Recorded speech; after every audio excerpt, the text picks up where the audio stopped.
So in 2017, I was at this swanky after party for a conference in Atlanta. The country band had the whole crowd singing, and I was dancing along with my husband, Mike. During a break in the music, this obviously drunk girl comes up to me, kind of swaying to a song nobody else could hear. She smiles, introducing herself as a part of the organization, and says, "It's such an honor to meet you. I actually got to ghostwrite your story for our fundraising letter, and it ended up being like the highest grossing campaign of the year." The air caught in my throat. I excused myself and navigated through the sea of strangers until I found Mike.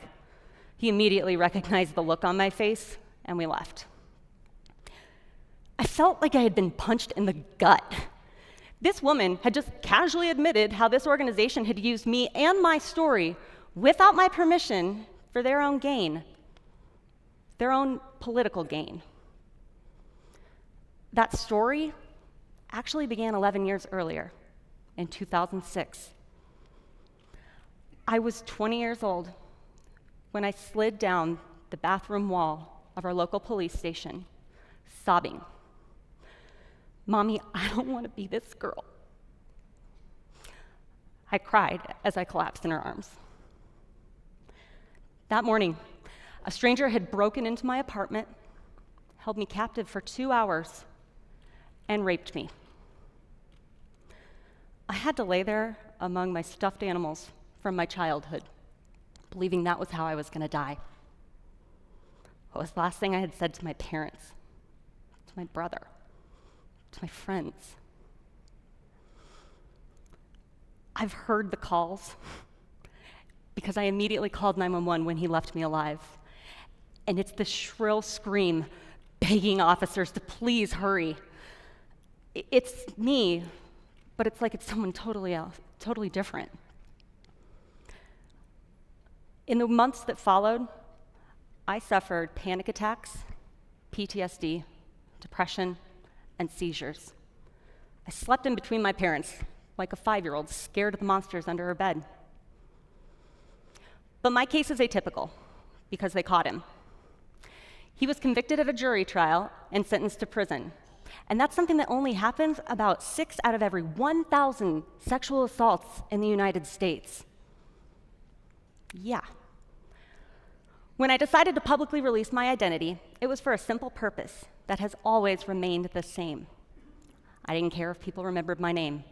I didn't care if they remembered my face. I just wanted them to remember my story. I had transformed myself from a victim to a survivor, and I wanted other people to know that they could too.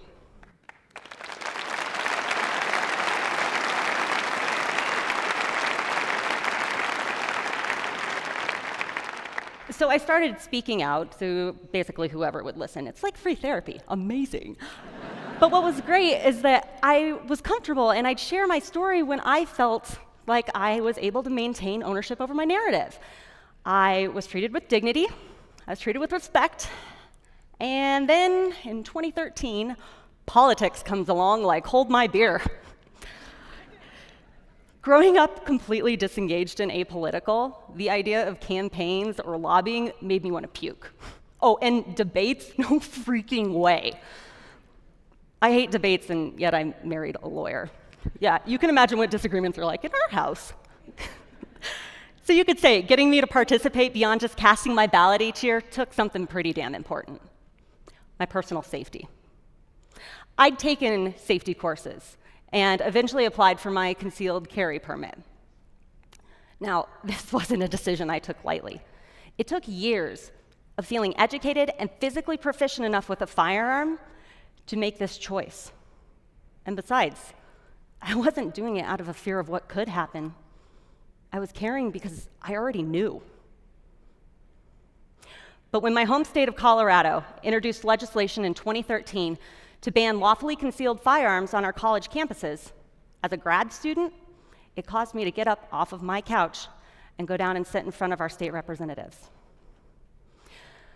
With a shaky voice, but a solid purpose, I told them my story. And so did plenty of others. A bunch of regular, everyday people came together to voice their beliefs, and it worked. The bill was killed before a final vote. Afterwards, life pretty much went back to normal. I was working in the criminal justice system, I was raising a family, and I was continuing to vocally advocate for victims of crime. Then I got a call. The lobbying arm of the National Rifle Association had noticed my local efforts and reached out ahead of the 2014 midterms to pair up for an ad. Holy crap. I mean, I had been sharing my assault advocacy message for years, but now the NRA wants to help me do even more. I agreed and jumped right in. But it wasn't until 2016 that things really changed. In January, I was invited by CNN to attend a live town hall debate with President Obama. I should have known when I was going through the third Secret Service pat-down, something big was about to happen. When they unexpectedly handed me the microphone, though, I found myself standing alone, kind of like I am today. Once again, with a shaky voice, but a solid purpose, I told him my story. And I confronted him about his executive actions on gun control. The intersection of rape, firearms, and the most powerful man on the planet, it went viral. And here I was, face to face with the President of the United States, who's the one person elected to serve me and my fellow Americans equally.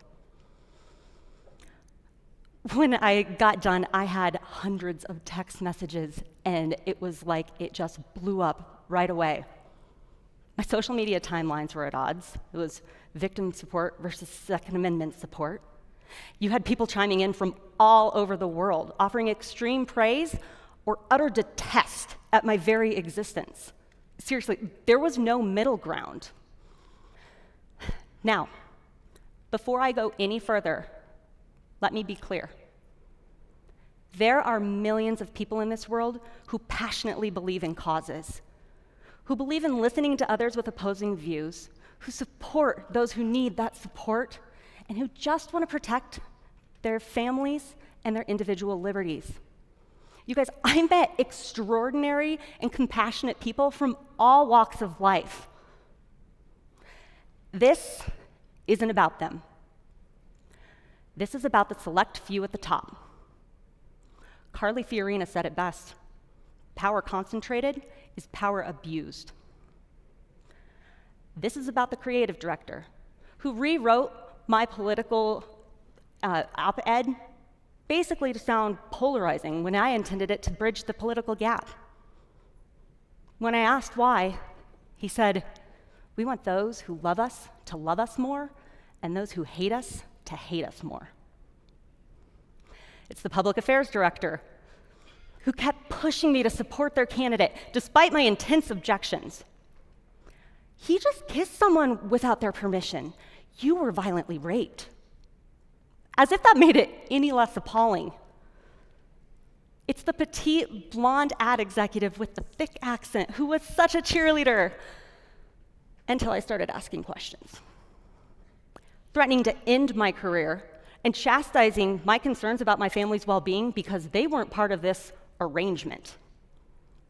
You're either with us or you're against us.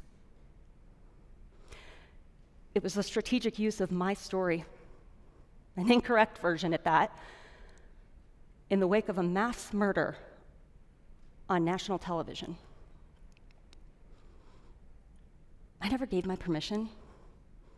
I never got so much as a phone call asking for my consent. It had gotten out of hand. And that party that I told you about in Atlanta is just one of many moments that I can look back on with full clarity. My story had been officially hijacked for political gain. And the missing piece was my consent. We think we've got someone all figured out once we know how they vote or where they stand on a certain issue. I mean, be honest. Did you guys make some assumptions about me? Yes, we did, but you can't see us. Did you kind of tune out maybe when I didn't fit the narrative you expected? Well, let's just go ahead and get this out of the way then. I am fiscally conservative and socially Awkward. I'm never gonna fit into some political party's neat little box. Most people won't. But that's not the point. The point is, I'm watching sexual assault become a politicized weapon, meaning both sides are using the real-life stories of survivors like me to gain money, power, and votes. My examples are not unique or isolated incidents. Let me give you an example. You guys remember the alleged assault victim that some senators demanded come forward and testify in publicly televised hearings, just to grandstand with their own sound bites, leaving everyone who watched and listened at home with their own vicarious pain?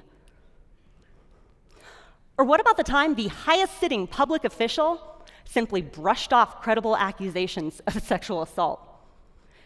His administration manipulating the facts out to ruthlessly destroy the victim's credibility, reputation, and life. I mean, how dare she speak out against their guy? So, I'm guessing you know these were the actions of conservatives, right? Or were they liberals? Did these things happen in the last couple of years? Or in the 90s? Actually, all of the above.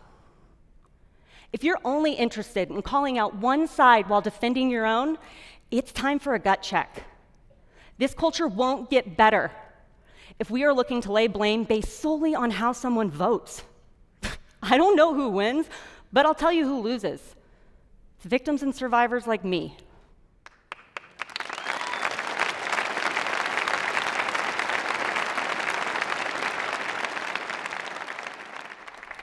Re-victimization comes in many forms, but the political weaponization of sex assault may be one of the worst, and it's stopping survivors on both sides from getting the help and support they desperately need. Here's an example. In 2016, I was speaking at a Young Women's Leadership Summit. I had quoted the CDC's recent findings on the prevalence of rape, and before I even stepped off stage, the organizer was denouncing the stat as a misleading liberal myth. Afterwards, countless attendees approached me in tears, saying this is exactly why they don't want to come forward as survivors.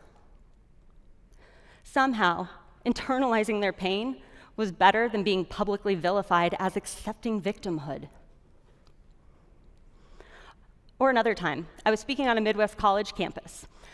Before I even got back to my hotel, I had received an email from a woman who was in the audience.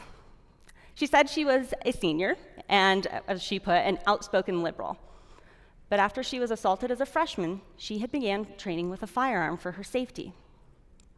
She went on to say, given my politics, I don't want my friends to know because they'd automatically group me in as some NRA supporting Nazi and attack my feminist identity. You guys know what I'm talking about, right? The name calling. This girl couldn't speak up because she couldn't bear having her reputation destroyed. Can you blame her? It's scary to speak out when the subject of your experience is powerful, well-connected, and loud. And for the longest time, I didn't say anything because I'm just one person and I'm nowhere near perfect. I will be the first to tell you I've stumbled throughout the years and I've said things I regret. But if we spend our lives waiting for someone perfect to come along to speak truth to power, we will die waiting.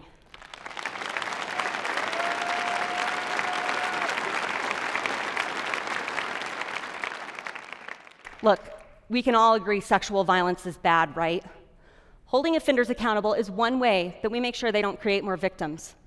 But the only way more victims are going to speak up or reach out and report is if we create an environment, a culture, where people feel safe enough to do so. When victims choose to speak, we can listen to them, and we can start by believing them. Even if you don't agree on anything, it doesn't matter. You can believe in due process and support survivors at the same time. But when we see politicians and organizations weaponizing the stories of victims, we can call them out.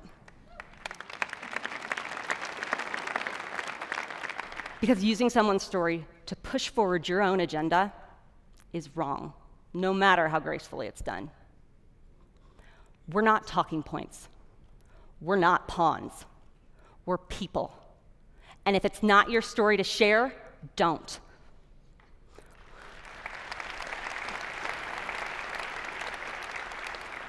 Look, there's nothing consensual about what happened to me for those 2 horrific hours in my bed.